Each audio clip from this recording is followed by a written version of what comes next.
Hello wana Maarifa Technique. Hivi ushawahi kukuta unaingia kwenye search engine unatafuta kitu unachohitaji ukitafuta, alafu ukifungua inakuletea kitu kama iko matangazo yasiyotarajiwa? Basi karibuni kabisa katika chaneli hii kwa ajili ya kuweza kujua namna gani unaweza ukafunga. Kwanza kabisa utaenda kwenye setting, utaingia kwenye setting, alafu utatafuta kitu kinachoitwa hotspot and connections.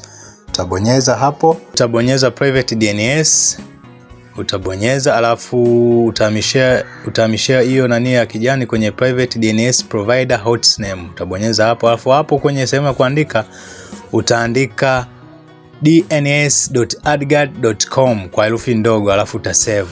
Ukisha save hapo tatizo lako litakuwa limeshaisha. Kumbuka utaandika dns.adguard.com alafu utasave. Kisha save hapo kwenye Google search engine yako, alafu unaenda tu katafute site yoyote. Kisha baada ya hapo ingia, kwa mfano kama tunarudi tena kwenye ile site, mwanzoni ilikuwa tukibonyeza vimstari vitatu pale vinatuletea matangazo, lakini sasa hivi tunaweza tumebonyeza haijaleta matangazo, tunarudia tena.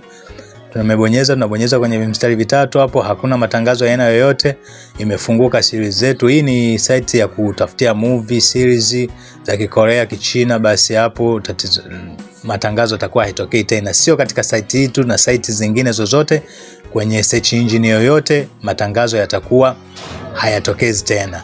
Basi kwa technique kama hizi usiache kufuatilia Maarifa Technique.